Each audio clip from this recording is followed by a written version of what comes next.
Hello दोस्तों जी, महाभारत के online classes में आप सभी का स्वागत है।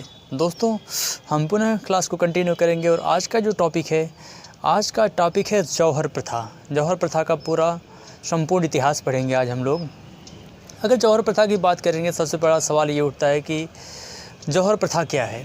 जौहर प्रथा क्या है, आखिर महिलाएं जौहर क्यों करती थी, आखिर महिलाएं जौहर क्यों करती थी, और जौहर का संपूर्ण इतिहास, जौहर प्रथा का संपूर्ण इतिहास। जौहर क्या है, तो जौहर क्या है, सवाल ये उठता है।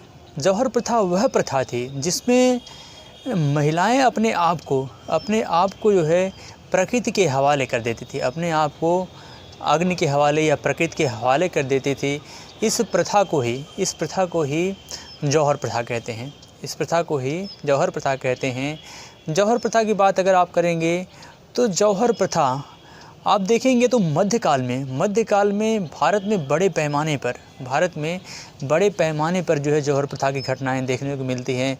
खासकर जब जो है बाह्य आक्रांता जैसे तुर्क और मुग़लों का जब भारत में आगमन हुआ, तो उस दरमियान जो है आपको भारत में बड़े पैमाने पर जौहर प्रथा देखने को मिलेगी।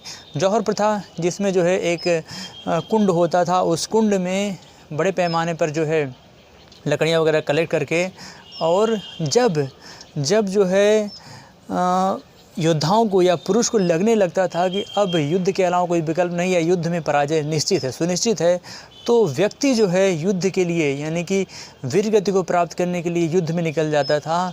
तथा महिलाएं जो है अपने आबरू को बचाने के लिए, अपने मान सम्मान को बचाने के लिए जो है वो अपने आप को अग्नि के हवाले कर देती थी।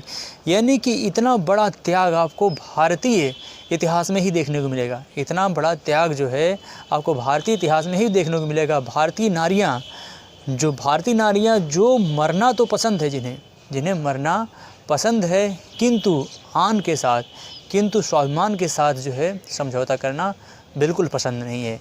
ऐसा उदाहरण जो है आपको भारतीय इतिहास में ही देखने को मिलेगा। खास करके राजपूत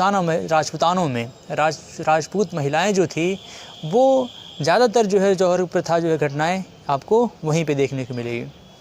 जौहर क्या है आखिर, इसके बाद देखेंगे जौहर का इतिहास, जौहर प्रथा का इतिहास। आप देखेंगे तो प्राचीन काल में हमारा कि जौहर प्रथा की घटनाएं जो है प्राचीन काल में भी देखने को मिलती हैं।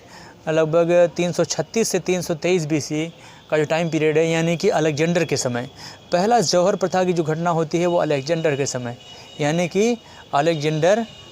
कि सिकंदर के समय जो है भारत में ऐसा माना जाता है कि पहली जो जौहर प्रथा की घटना है वो सिकंदर के काल में ही, यानी कि 336 से लेकर के 323 BC में पहली जौहर प्रथा की घटना को देखने को मिलता है।